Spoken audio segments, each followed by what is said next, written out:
Hey,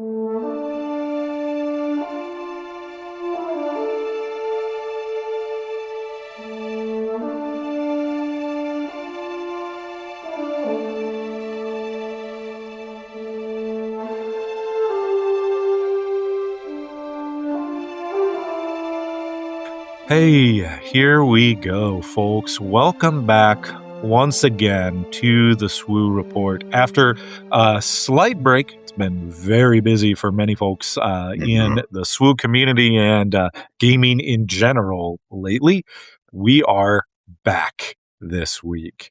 So we're gonna recap some recent events. We're gonna dive into some meta analysis, that sort of thing.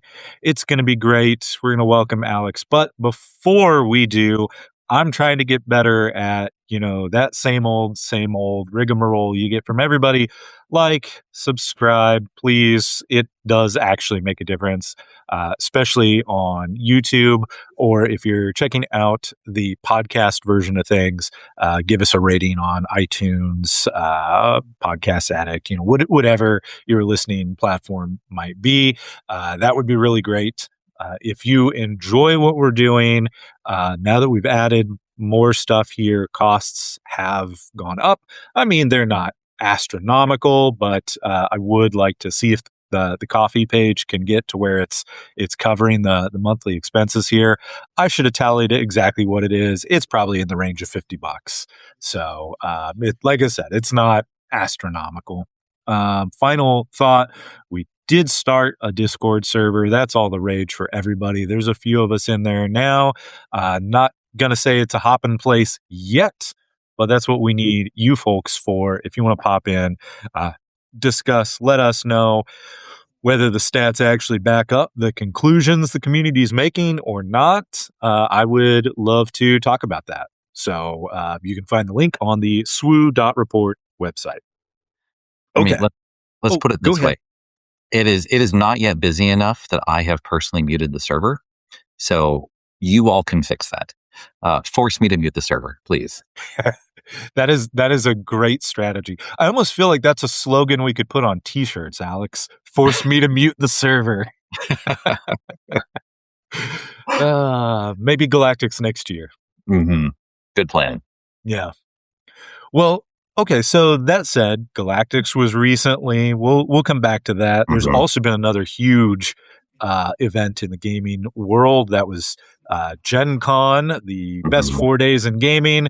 I was not able to make either this year, but a lot of folks, Alex included, just banged both of them back to back. So well done, sir. How did that go for you? Yeah, well, it's extra weird for me, right? Because I'm doing Galactics for fun. So it's like I take like a couple of days of vacation, do Galactics. I flew home Monday morning after Galactics, did my laundry, swapped out my suitcase, and Tuesday morning I left for Gen Con. Wow. And I was there for a week. So it is now Thursday. I got back Monday night. And so I've had roughly 3 days home, which after roughly 2 weeks of high intensity, and Gen Con has worked for me. So it's not, it's high intensity even if you go for fun, but I used my brain a bunch playing SWU. Mm-hmm. And then went immediately into Gen Con and had business meetings for a week straight.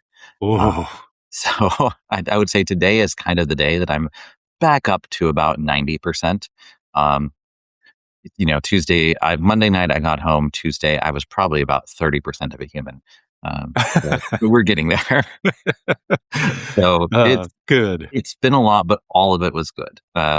Galactics was really good. Gen Con was really good. I did not do any SWU at Gen Con whatsoever. I had hopes and dreams of sneaking away to do a draft or something like that. Did not happen.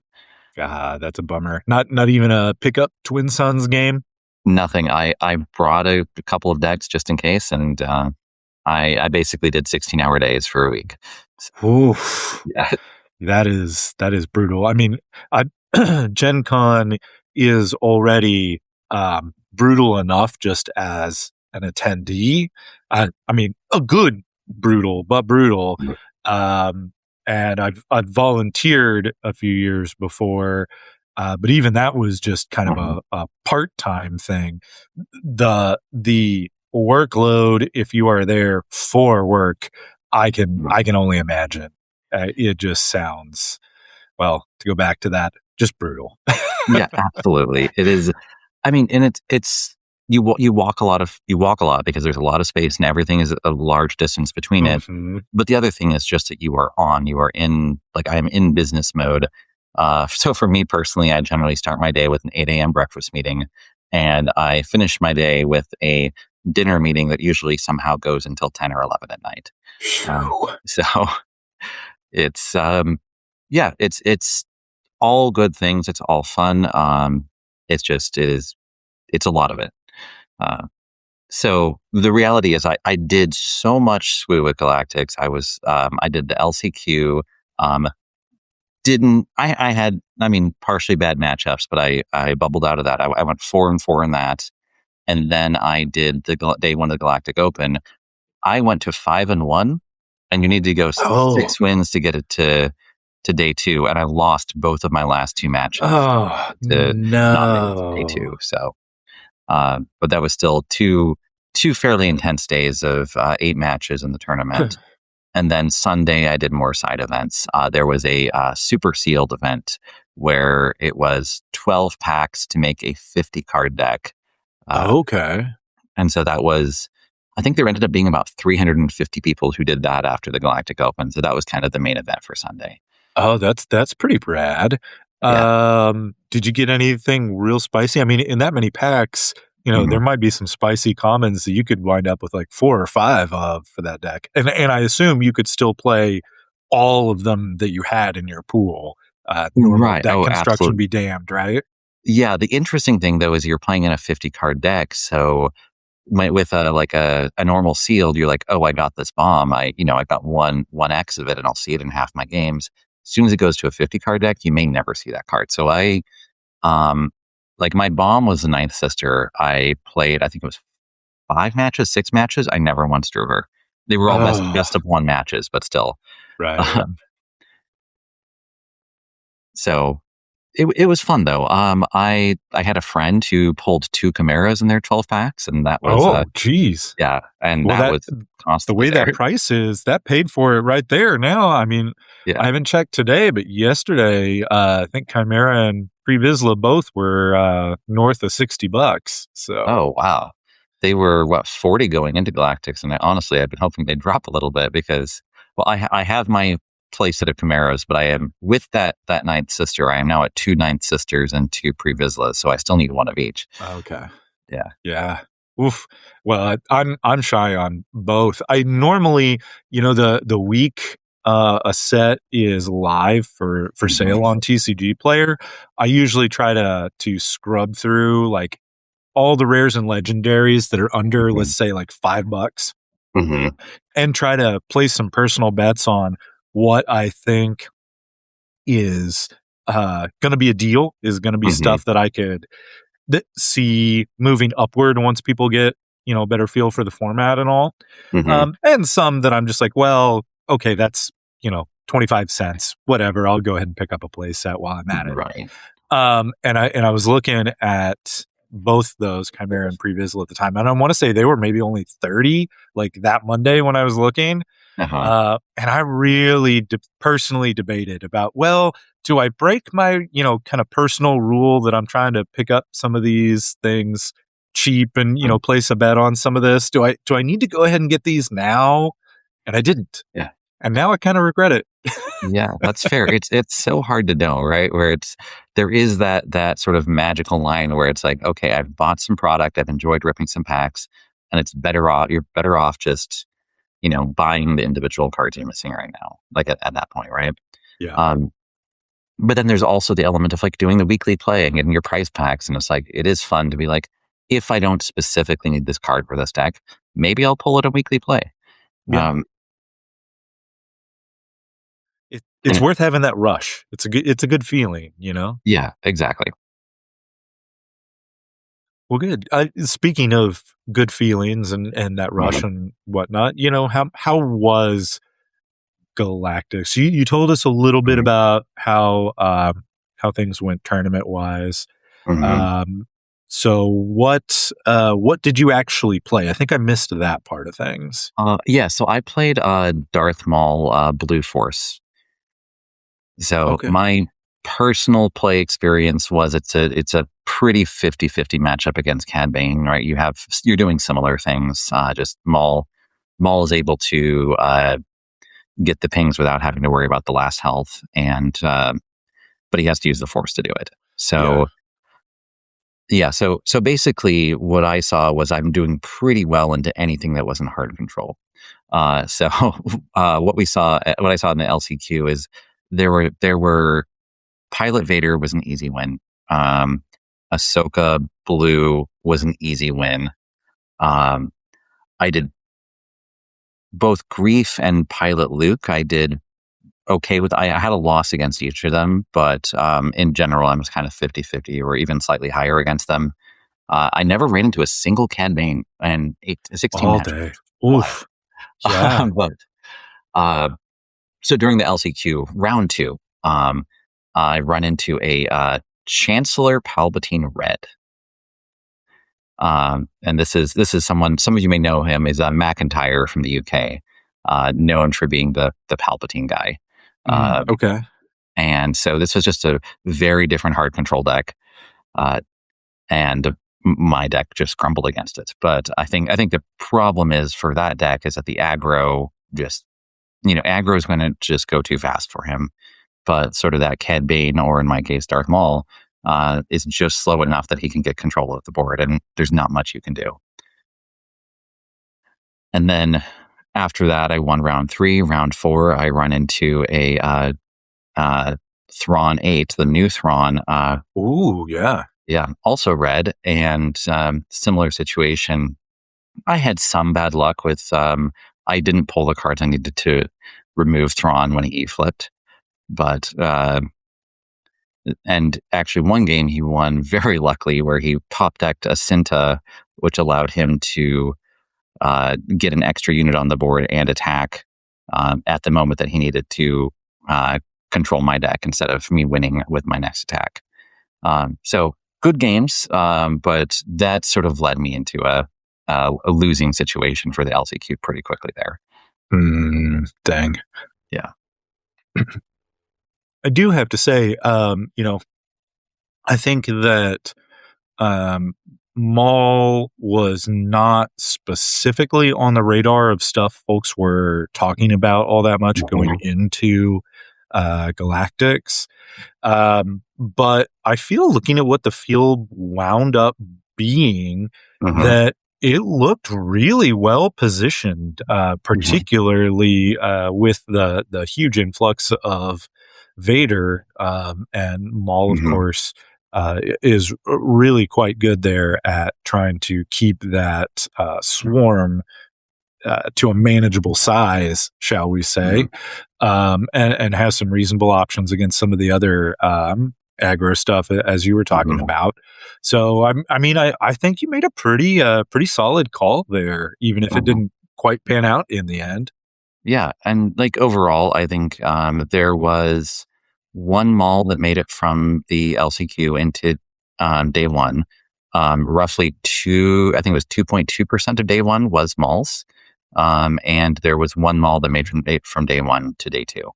So it was definitely Maul was present. Obviously did not make the top 8 or any of those things, but the showing wasn't terrible as far as all things considered. Yeah. Whew, boy. Sorry for any listeners watching the video just now. And seeing my slow response here back to Alex, I may have muted myself because I randomly sneezed. So sorry about that. Yeah. So what about, let's say, did you see anything that particularly surprised you in your experience while you were there?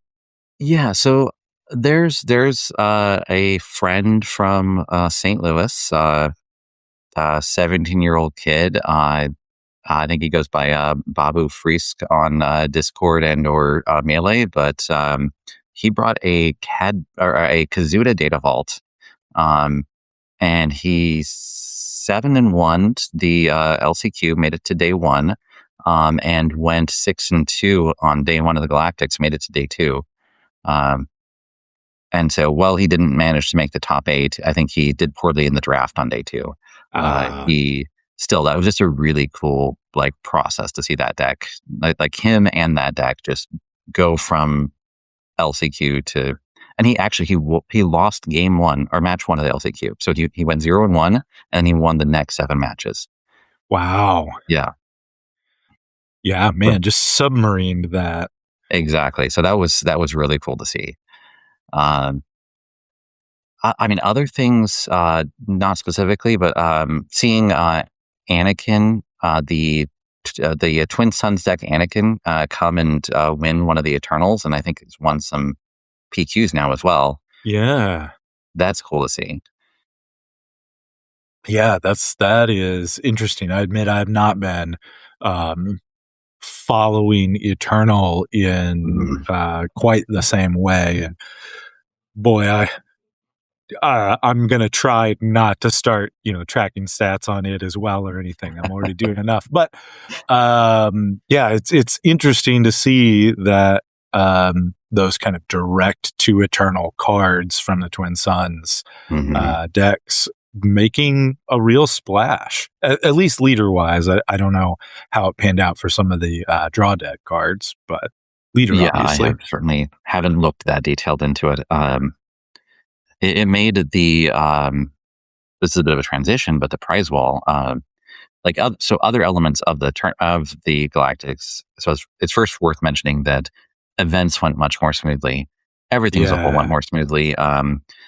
Fantasy Flight got multiple companies involved, so they had Fanfinity and Star City Games doing parts of the tournament, and then was it Merchant Guild, I think, was running part of the side events for them. I hope I'm getting that right. But all 3 of those companies were involved. So they had really good support, and events went really smoothly.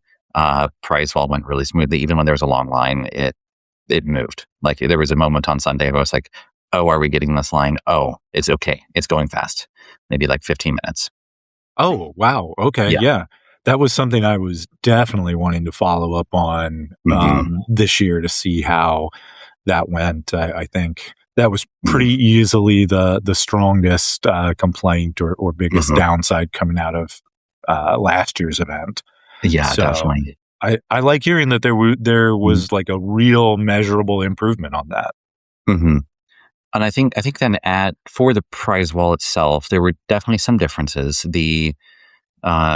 The single cards were the cards from the silver packs. I don't think they had the black pack ones, but it was the Galactics art frame, but it was the original art.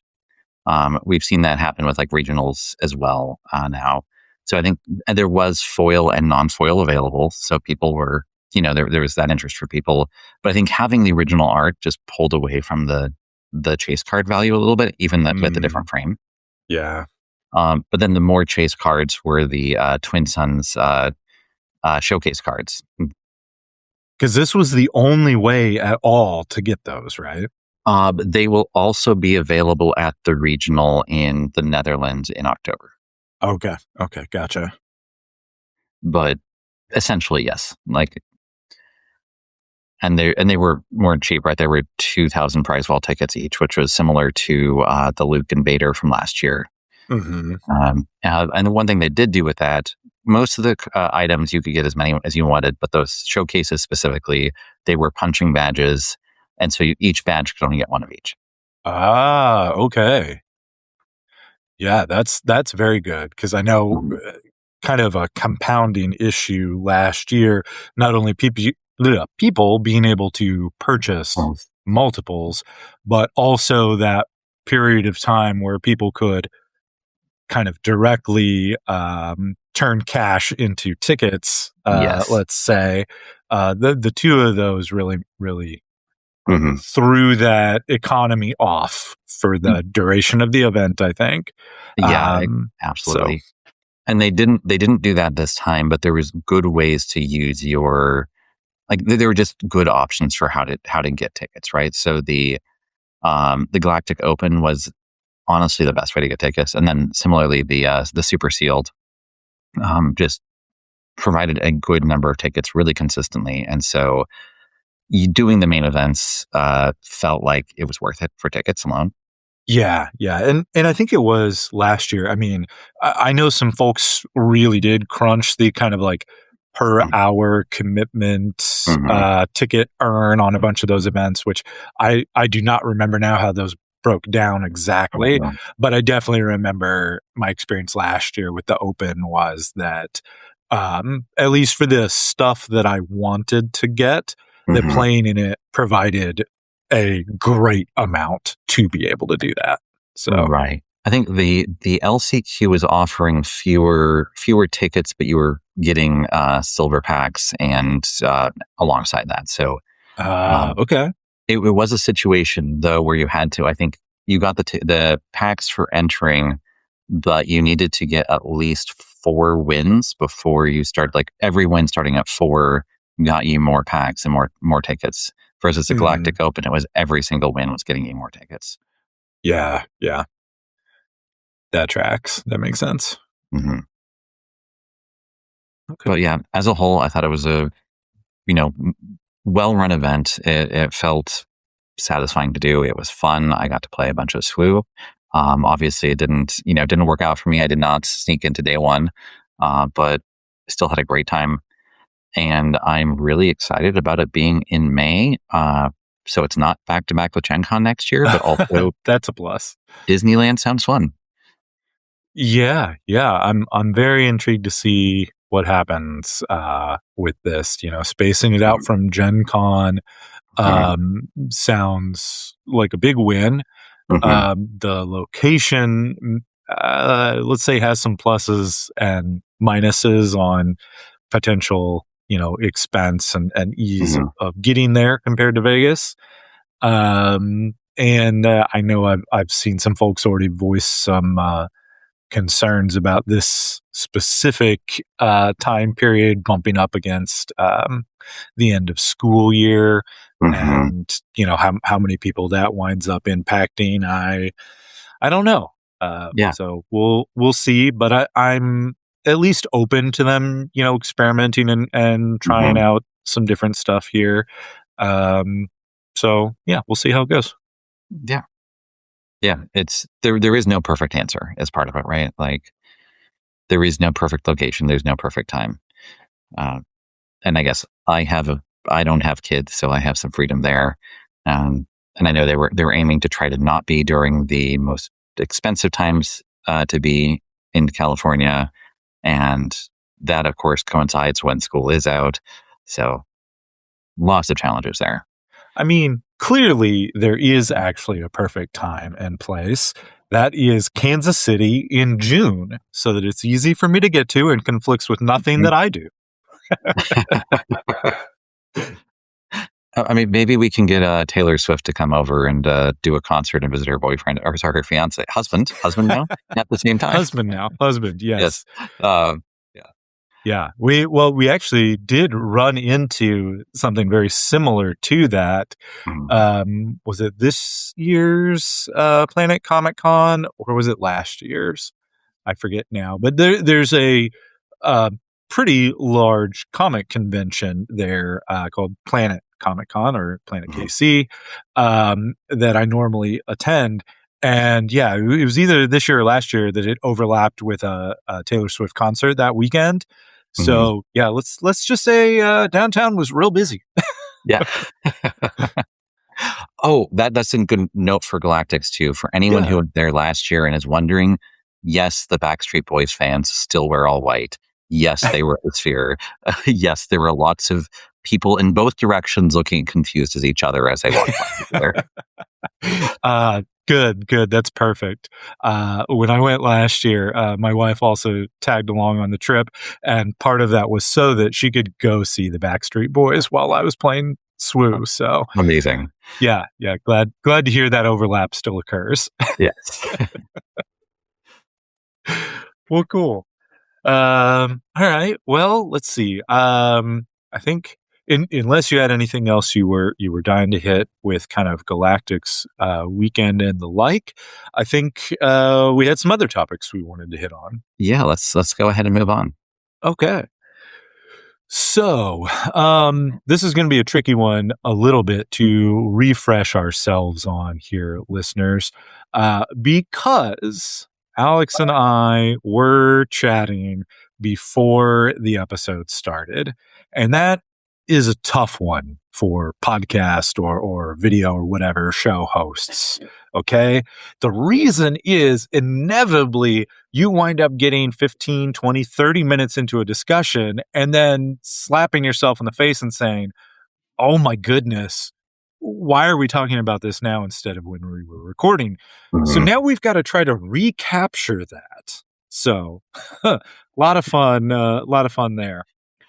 So what we were talking about, and I'm popping over to the SWU report main page here. I mentioned before the coffee. You can see the donate button here. You can see the Discord link as well. But I published an article earlier today before we recorded called "The Ashes Haven't Cooled." Now, the name doesn't really mean anything other than a dumb little pun for me, but this is the kind of continuation of the meta tracking that I've been doing. So I did that through the law session weekly. I've started it here. There was a big article I did last week on the Galactic Championship weekend. So this is week one of PQs after that. For my sanity's sake, I'm calling that week one. I know it gets called other things elsewhere. It's week two to some other sites because they're counting Galactics as week one, so on and so forth. Which brings us to the discussion we were having, which is I've got this neat meta dashboard on the SWU report that's tracking info. It's some of the stuff I'm talking about in the articles. But there are other sites that I think have bigger followings that are doing, let's say, similar but not identical things. And that's where our discussion kind of landed on some of the differences in methodology and what they're looking at. For instance, SWU Competitive Hub, SWU Meta Stats, and also SWU Base are kind of the three main ones that I know of. And I feel like I've been rambling and talking for quite a bit here. So, Alex, I'm going to put you on the spot. We're going to not count the SWU report because that's putting you too much on the spot. Which of these do you generally use as kind of your default? Yeah. So for my personal deck research and deck planning, it has been SWU Competitive Hub. And I think it's important to encapsulate that this is less about statistics, and it's more looking for individual decks that are performing well against the meta. I think we've talked about this a little bit before, but I tend to be a rebel. I don't, and not that I play heroism, but that I tend to not want to play the meta deck. I've never been tempted. Like going into Galactics, I had no temptation to play Cad Bane. I knew there was a good chance that Cad Bane would win, and I wanted to do something different.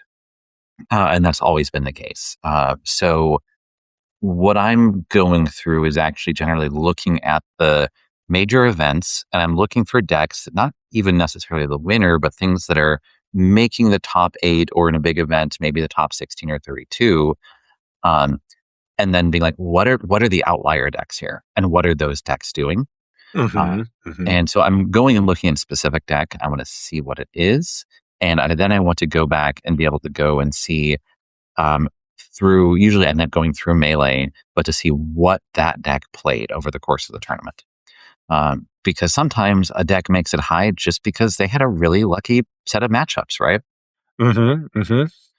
So I think that an easy example of this is back in the Denver sector, there was a very strong Django meta.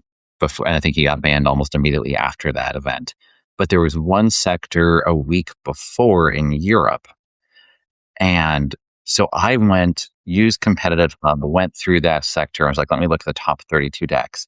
Oh, there's this Obi-Wan blue deck, like Twilight Imperium, not Twilight, I'm sorry, Twilight of the Republic. There we go. Right game. Um, uh, Obi-Wan deck. And when I went and looked at its matchups, I was like, oh, this one's beating Jango Fett consistently. Mm-hmm. So that ended up being the deck that I played in Denver, and I went 5-3. So I bubbled. I almost always bubbled A1. That's my curse.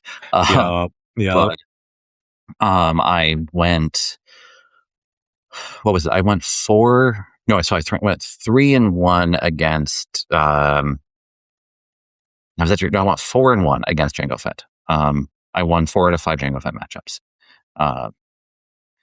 So it did the thing I was trying to do. So that's the sort of thing I'm personally looking at, rather than trying to heat map with what is the meta deck or anything like that. I find that information fascinating. We talk about it. We will continue to talk about it here. But for my own personal deck creation, that's not necessarily what I'm looking at quite as much. Mm-hmm. Mm-hmm. I mean, that totally makes sense. I think, okay, I'm going to say this, and I want to clarify that I do not mean this negatively, but that I think SWU Competitive Hub is kind of the most casual of the main versions of this type of thing. Yes. And like I said, I don't mean that negatively, but I mean that it has kind of boiled things down to kind of the bare minimum of what it needs for somebody wanting to do a bit of research on the meta. It's not going to overwhelm people with, a dozen different metrics that maybe they're not interested in, that, you can go cross-eyed looking at. So that is a strength here, depending on exactly what you're wanting to do. So that's why I don't mean that negatively, as I said. But it keeps things focused on pretty straightforward. Here's the player count. Here's, the top 8. And maybe if you're looking at like the meta view, here's the percent of how many decks, out of the whole thing were Cad or Luke or whatever it might be. Right. Almost like exactly the things that Alex wanted to go figure out his off meta deck. Right. So it's actually being casual is not necessarily bad. However, you should go on. Yeah. Well, I was going to say, just along with that, when you're researching those, it does also make it really easy. Like folks will see here, I clicked on it one earlier, but I'll say what I'm doing here. I've clicked into the PQ in WoW. I apologize. I'm going to butcher the pronunciation there. Curso? I don't know. It's in Chile, so I apologize. But Cad Bane won it. And of course, that's easy to see at a glance who won. And you just click on that link and bam, you're at the Melee page for that whole list. And as Alex was talking about, you can see their whole tournament path and what they were paired up against. So if you're doing that type of research, like Alex is talking about, it cuts out the extra beyond that. It focuses right in so you can do that kind of thing. Mm-hmm.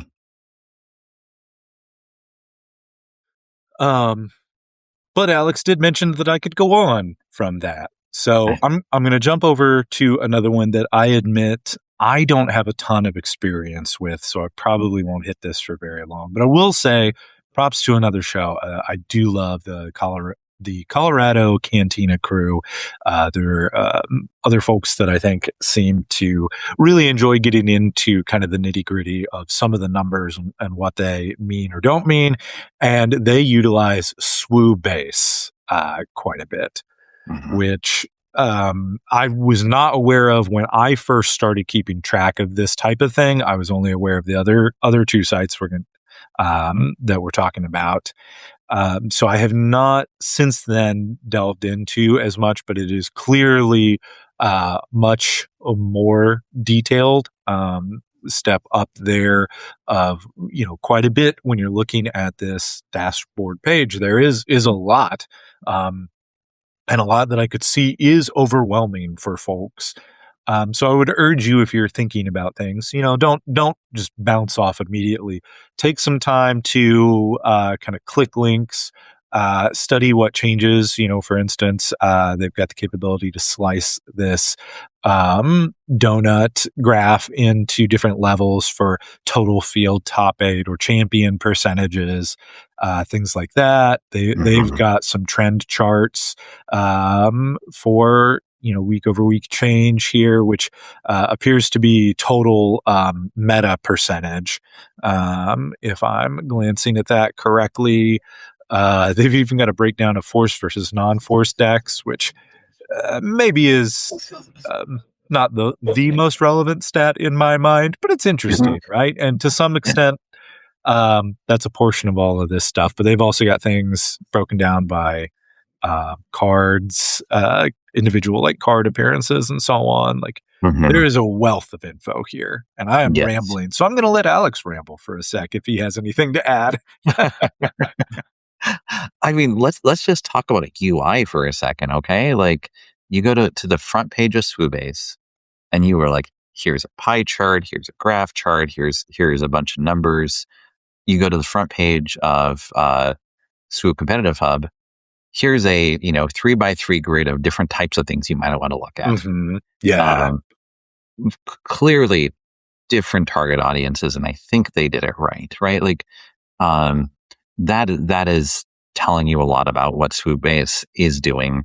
And like you said, don't get overwhelmed by it, but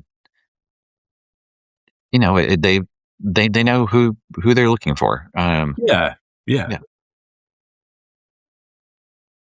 Well, similar to that, then, if we take a look at the landing page for SWU Meta Stats, looks like that's going to kick us over here to a page, I think, kind of in between the other two.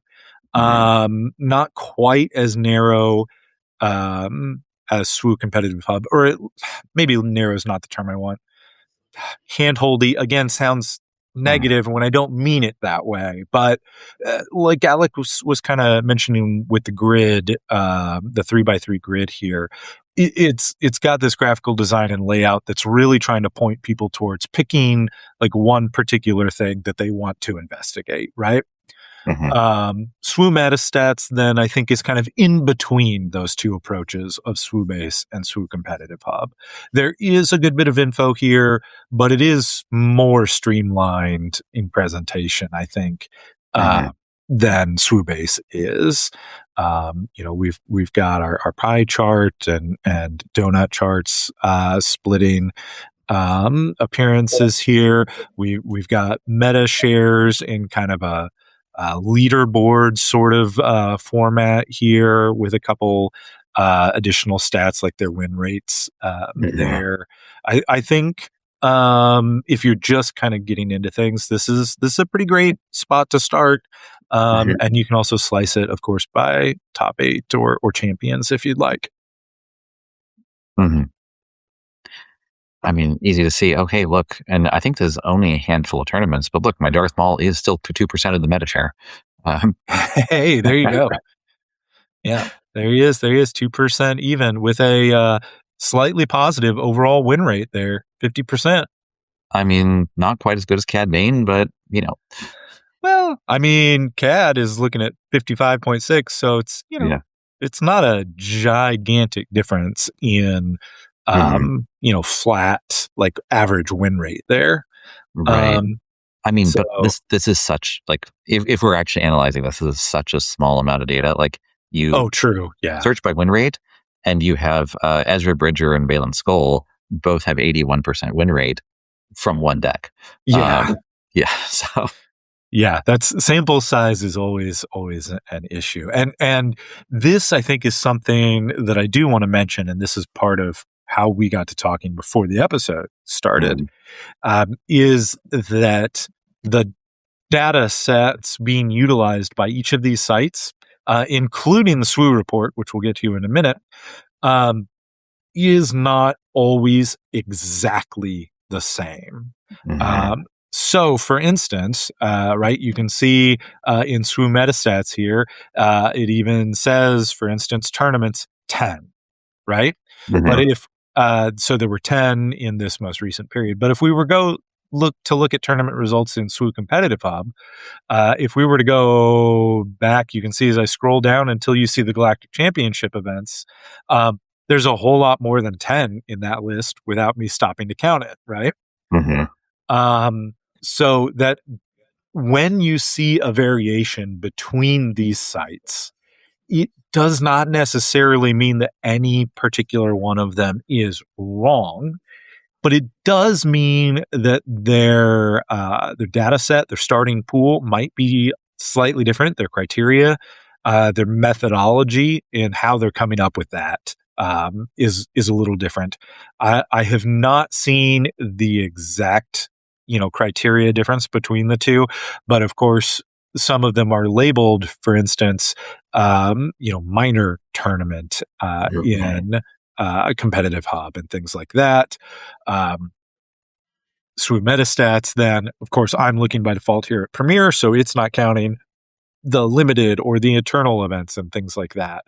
So that's the type of thing that I would urge people to keep in mind and keep an open mind to checking a few of them, because analyzing from a little bit of a different angle can kind of change what you're looking at. Even kind of glancing at some of this, I believe the win rates, if you're looking at let's see, I think it's the meta overview here in SWU Meta Stats. Yeah, and then you can go to your matchup matrix. And I believe that is match win rates, if I remember correctly. But as I got into tweaking some stuff for SWU report, I decided it was best to go with per game win rates. So even some of these might not exactly compare. And I say even some of these, that's because SWU Competitive Hub has an API where I can pull data, which is fantastically easier. When I did the original APR article after Galactics last year, so much of that was typing stuff up by hand and tallying, and that was really, really frustrating. So yeah, I am glad to be able to pull this. And so my kind of source of truth for the SWU report, I will say, is SWU Competitive Hub. When I started the law series, and I wrote about this in those articles, I started off with SWU Competitive Hub, and then realized it didn't have all of the info that I wanted, like going out to full tourney, like placements and so on, to get the full meta picture. So then I started turning to SWU Meta Stats, and then I was stuck trying to reconcile, and there were some differences there. So I'm just sticking with Competitive Hub for where I'm pulling the data I work with. But like I said, even then, I might be utilizing it differently. So keep that in mind. I mean, that's I feel like that's just a general good reminder that yes, statistics are being manipulated. They are not always being manipulated to try to trick you, but they are being manipulated. There are different ways of looking at them. In this case, we are trying to do our best analysis of these. We're trying to look at the information in the ways that's the most useful. But there is some art in the science. Yes. Yeah. There is still some subjectivity. I kind of hate to use that word. So without getting deeply into it, my day job is in banking, and in particular in appraisal review, right? So appraisal, that's the process of opining how much something is worth, right? There are statistics, and of course what I'm looking at is for homes, commercial properties, things like that, right? Real estate. There is math behind that. There are statistics that can be generated based on hard numbers that exist, so to speak, right? Sales that have happened. But the thing, like the end point of an appraisal, is not a hard data point that is used to build it, that is used for confirmation, explanation, analysis, and so on. But the thing at the end is an opinion. It is an educated and expert opinion, but it still takes that human element of understanding, knowledge of art, as Alex said, to interpret and choose kind of that end point. And I think you can make a connection here as well between these different things. You know, one appraiser looking at a house says one thing, two other appraisers might say two other things, even if they're all starting from that same starting point. And yeah, I think that's the exact same boat we're in with, you know, Star Wars Unlimited stats. Absolutely. Yeah. I mean, honestly, part of a piece of my day job similarly is relatively small piece of my job, but I am deciding how many games to print for any given game. Now, if something's been in the market for a long time, you know, I kind of know what all the trends are and what all the sale, like that information is. And then there's cases where this is a new release. I know what other games have done. I have hopefully played this specific game in the prototype form, so I know what the game is, what it's doing, things like that. But in a lot of ways, it's a guess, right? It is. I like to say that I'm taking my magic 8-ball and I'm just shaking it. I'm pointing at a number and saying that's what it is, right? Yeah. Like you said, there's a lot of actual like knowledge that goes in. There's data that goes in, but there is an art form to it, and that's okay, right? That's part of. Frankly, the reason why you need people making these decisions to make smart decisions about these things, as opposed to just being completely dependent on a spreadsheet or AI or whatever else it might be. Right, for sure. So I guess that maybe then pulls us over to the SWU report meta dashboard, which of course you can find just by going to SWU.report and hitting meta in the top bar. And we've got, again, quite a bit of data here, I admit, charts and different things. This is probably, I feel like the layout is decently logical, not perfect, but decently. And so I'd probably put it in between SWU Meta Stats and SWU Base as far as a first glance. But it is definitely more at that higher kind of end of what we're looking at. So I already did an episode where it was just me, you know, walking through all of these various pieces of things. So I'm not gonna go through these like point by point and re-explain again to everybody here. But I will say in general that how this started, a stat that I personally wanted to dig into because I felt like conversion rate that's talked about a lot is kind of limited, has some self-cannibalizing problems where more decks, right? Like the more really strong decks you've got, say Cad Bane, the more of those there are in the meta and the stronger they are, the better odds that they get paired up against each other, especially, you know, at the higher end of stuff, and potentially kind of cannibalize each other, right? When you've got two of them paired against each other, well, only one of them can win. Right. So I started working with a metric I'm calling adjusted performance rate, which looks at things from a percent of that stage of the tournament instead. So it, rather than cannibalizing, let's say CAD starts at 10% of the field, but then becomes 25% of the top 8, then he's overperformed. He's not at 10% anymore. He's done much better than that, is kind of the rough way, quick way to explain and look at that. So that is kind of the trend line that you're seeing here. And you'll see labels here for the LCQ, the Galactic Open, and the Galactic Championship. For my sanity of trying to track this stuff, I know those were all technically happening the same weekend and not exactly in like succession the way this is mapped out. But I didn't have a good way that I felt to reconcile trying to show it that way.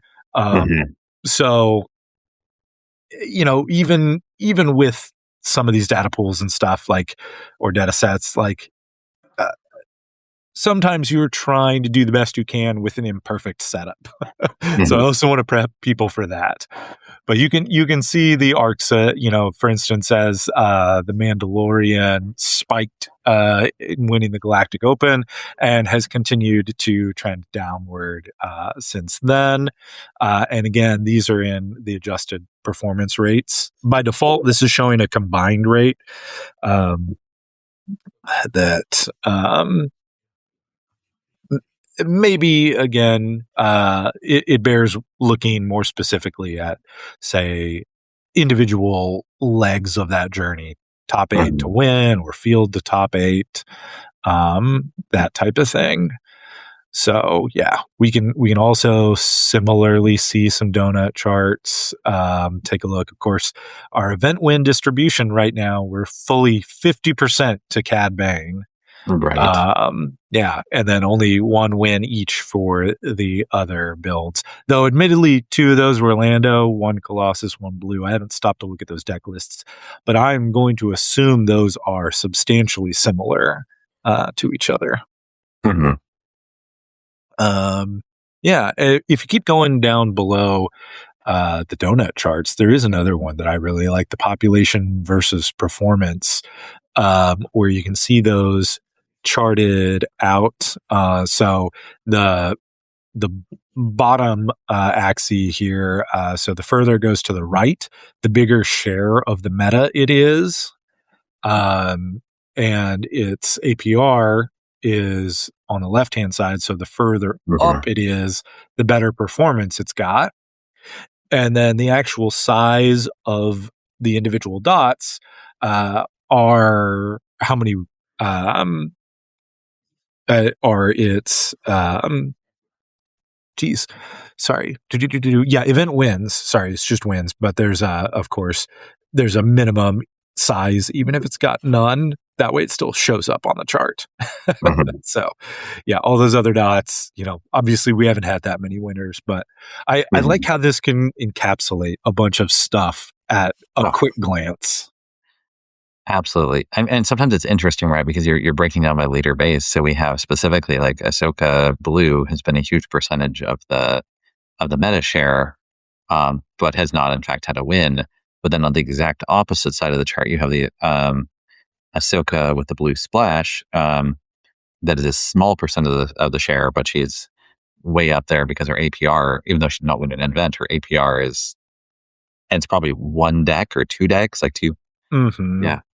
Yeah, and it is scaled logarithmically to try to compensate some, particularly for things like you're pointing out that have a very low turnout. Or maybe only a couple of decks. Maybe just that pilot is really good with that deck. So, especially stuff like that, I would kind of caution people that is probably a deck to investigate. That's a deck that might have an opening. But isn't necessarily gospel truth, that's the best deck in the meta or anything like that. Right. I'm always noticing that because that falls into this is where I'm interested. This is an off-meta deck that might have some potential, right? So yes, exactly. Kind of similar to that, I guess at kind of the opposite end of that. You did mention the Ahsoka Blue kind of on the far right there. I do love that little trio of dots, nearly kind of on top of each other, of the Ahsoka Blue, the Boba Lake Country, and Vader Yellow. Just in this very, very similar spot of, basically the next most popular decks behind Cad Blue, but all of them, no wins, and honestly, not a very great performance rate right now. So it's all kind of clumped them together. Yeah. It'll be interesting to see as we get a little bit more data, a few more weeks in, if we see a few wins from, any of those decks. I think maybe to me is most interestingly, it's sort of the Vader yellow, which feels like it's in play because it potentially does well against Cad Bane, but it has not quite inked out that win yet. Yeah. Yeah, it has not, and frankly, it's setting at a negative APR. Let's check something. If you click on that Vader, it'll kick you back up the page and open a spotlight on that specific deck, which also has some interesting info there. I think it pulls in just the APR trends for just that deck by itself. If you want to look at that, he's on kind of a gently rolling curve here in performance that seems to be on a downward trend after the championship. And you can also see his field percentages also kind of on a similar downward trajectory here. Not stark, but kind of rolling there. And you can see he's actually at a quick glance here, you can see he's running negative, slightly negative 10%. So in an ideal world, going back to my example of the CAD at 10% of the field and then 25% of the meta, right? In an ideal world, if everything was perfectly balanced, you would go from 10% to 10% and it would stay exactly the same. So you would have a 0% APR would be perfect balance. So that's worth keeping in mind for folks. Just you see something like a negative 10 and that kind of jumps out at folks. I think you kind of have a gut reaction that that's bad, and it is, but I feel like it's worth clarifying that that's not like terrible. That means it's running slightly under perfect world scenarios. Like negative 10 is not horrible. So yeah, feel like I should clarify that for people. Right. I mean, especially when you have something like you said, CAD going from 10 to 25, like that has to be cannibalized from somewhere. And it looks like Vader is a place that's being cannibalized from. Right. Exactly. It has to come from somewhere. So yeah, this also breaks down some other interesting stuff here. One that I think is also worth folks taking a look at more. So we've got our average match win rate here at 50.4. So that's just like flat average of all of his win rates against everything else that's being tracked right now. So he wins ever so slightly more than a coin flip. But the next one over here, almost all the way to the right in the spotlight, is FWME. So that's the field weighted matchup equity. So basically, that's the matchup win rate, but weighted for how often you're likely to see that other deck in the tournament. So let's just say, for example's sake, without me actually double checking the numbers, Vader is bad into Darth Maul Blue, right?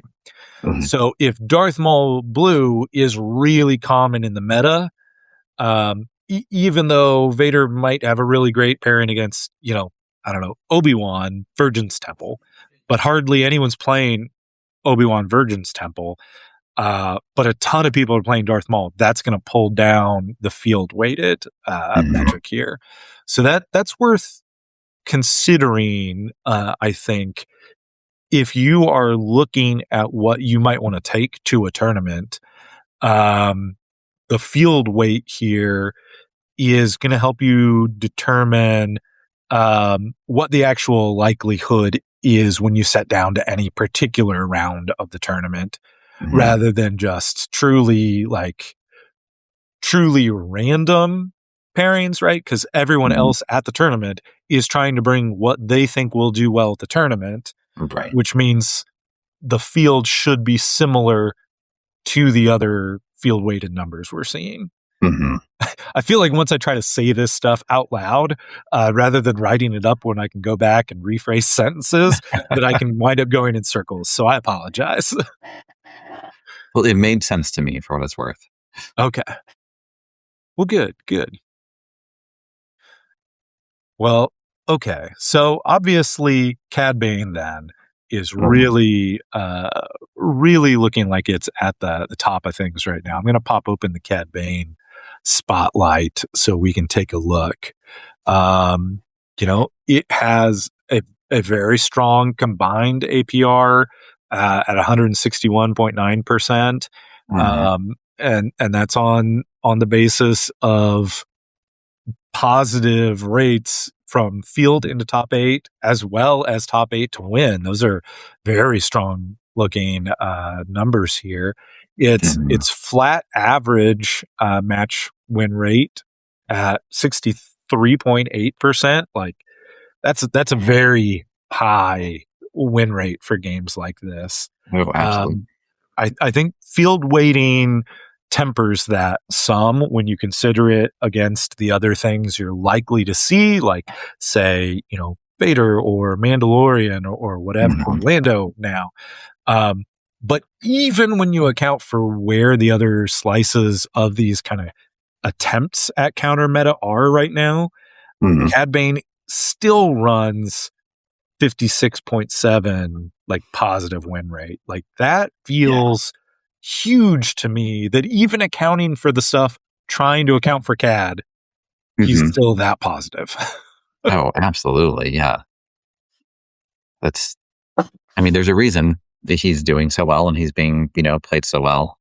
Um, but I actually, with the current, it will be very interesting to see. I feel like FFG has done a good job in the last few sets of at least having a public conversation about the meta and whether they want to make any changes or suspensions, even if Mhm. they're not going to, right? So I wouldn't be surprised to see a live stream pop up in the next month or so, where they at least address the topic, because I feel like people will always talk about these things. It's definitely not a Jango Fett situation. I don't think he necessarily needs to be suspended, but it seems like it's just enough that they might want to talk about it. Yeah, I think it's worth them keeping their eyes on, and I Mhm. think this is a worthwhile place to kind of acknowledge what we were talking about before about you know how you slice things might tell different stories or what your focus is. Um, Cad Bane, like I said, we've got very positive, but not the most positive combined APR here. Mhm. But when you break it into individual pieces, those are very positive. The match win rates we were talking about. Mhm. On the other hand, if you scroll down to look at the donut here on like field share, like he's running about 11% of the meta as a whole right now, which doesn't feel like an overwhelming, Right. number to me on that. On the other hand, 50% of the wins so far, which does Mhm. feel overwhelming. Mhm. There's a lot for, uh, anyone, let alone FFG, to juggle in trying to make that determination. Mhm.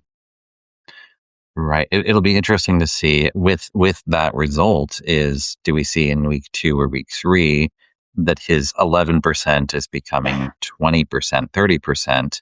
And if that's Mhm. happening, then does the 50% become 75%?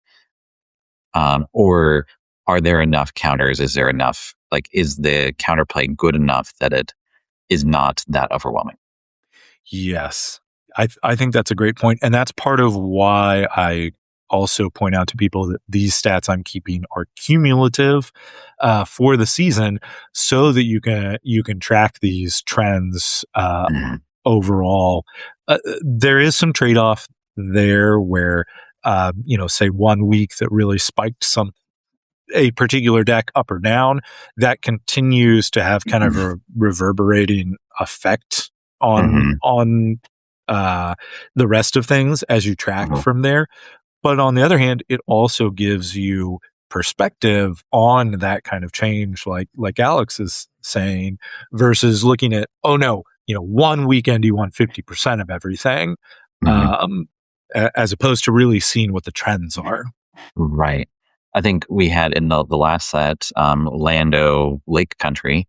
had a really strong week or two, but then the meta adjusted and it did not become in any way overwhelming. Mm-hmm. Mm-hmm. Agreed. Well, I'm curious here. Just while we've got it open, we're using the dashboard. I've clicked to kind of spotlight on a couple other decks, and I do feel like there's one other feature that I really love about this that I want to keep harping on and showing people. So, are there any two relatively recognized decks in the meta that you are curious about, or even just one deck that you've been thinking about as, hey, is this one I want to investigate Mhm. that we want to compare maybe against Cad Bane? I don't know. Do we want to look at that Ahsoka blue splash you were talking about? Yeah, let's look at that. Yeah. Okay, so if I go to compare archetypes, there's links for it in two spots at the very top of the page or in the middle Mhm. here, because I wanted people to not lose track of it. So Ahsoka Blue Splash, we'll type that in one spot and pick it from the list. Cad Blue 30 in the second, and then I'm going to hit compare, and bingo, we get this neat graphical comparison. Um, First up, you can see what their match win rate is into each other. And, Mhm. that might be another aspect of um, what is worth investigating with this, right? The Mhm. being up in that particular quadrant of the chart we were looking at was already kind of ooh, is this intriguing? And now I Mhm. see in the head-to-head matchup, the Ahsoka Blue Splash is running, 85, almost 86% positive into Cad Bane. Now, Mhm. as it says down here, that's out of 7 recorded games. It's not a lot of games yet. So that's Right. another one of those things. Don't take it as gospel, but Right. maybe it's an intriguing trend. Right. I mean, it is when you compare that to the regular Ahsoka that's running 47.9 into Cad Bane. Um, Mm-hmm. is it just that there is one or two pilots here that are doing really well? Or is it actually that deck is doing something that's just different enough that it's taking Cad out? Mm-hmm. Yeah. So yeah, I think that is something worth taking a look at to find out more. Probably with some research, I could probably double check who the pilots have been on the Ahsoka Blue Splashes and find out more of, kind of their records and such and get some perspective. I think that's a bigger scope than either A, I want the SWU report to get to, or Mhm. B, that you guys want to watch me investigate on the show. Right. But that might be something folks want to look at in their spare time. That Mhm. that could also be help in some of that decision making. Mhm. Yeah, I'll say absolutely. And I'll say yeah, also that Ahsoka Blue Splash has got a pretty nice looking field weighted win rate too, at exactly 2/3, 66.6. yeah. Once again, small data set, but possibly worth at least looking at further. Yeah, yeah. I assume, thanks to how easy SWU Competitive Hub makes it to ping over and find stuff in the top 8 and then to the deck lists on Melee, we Mhm. could probably find out what they're doing with this one. Yeah. Again, we don't have to necessarily do it on the show, but Right. Yeah. um, yeah, we can talk about it more. I mean that might be an interesting future video where we specifically said let's pick something to kind of deep dive into what our process would be for kind of looking at that deck and just sort of do it live. Actually, that's a great idea. We could make that the next thing once we record together. We Mhm. we could make it on taking a look at this Ahsoka splash.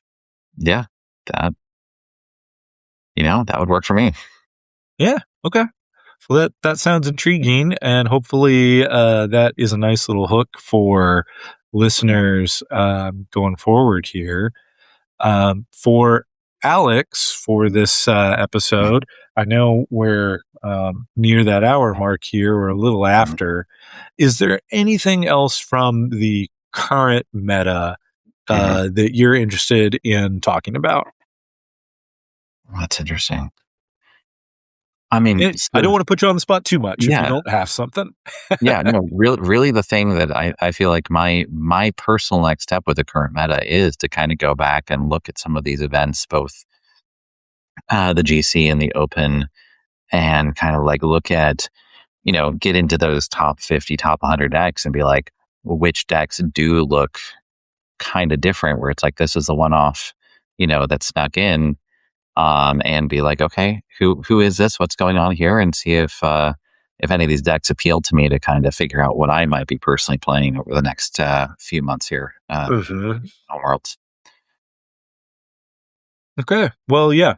I think that's a reasonable take, that, it's maybe in my mind too early to call it yet. And I think there's still room to investigate before we make a final verdict. Yeah, definitely. Okay. Yeah. Well, cool. Well, thanks everybody for viewing, listening. Thank you, Alex, for joining me once again. I know, as always, we tell ourselves before we start recording that it's going to be a short episode this week, and then it's not. Never is. Yeah, thanks for bearing with us again. Follow the page, support us on Coffee, join the Discord and chit chat, all of that good stuff. We'd love to hear more from folks. And let's see, I think when I last looked, the YouTube page was up to 79 subscribers now. So I would love for this video to get us over that 100 mark. That would mean a lot to me. So, yeah. Yeah, really do it. And also, Will puts a lot of work into this. We're not asking you to make him money. We're just asking him to not lose money doing it. Exactly. Yeah, I do always want to clarify that for folks. This is not a money-making venture. This is, and there's no way to recoup, the time. And I again don't mean that as negatively as it sounds. I just mean that's not my goal. The time I put into it for love of like the game and community. Like, I'm not worried about that at all. Right. So, anyway. Thank you again, and we'll catch you later. May the Force be with you. And also with you.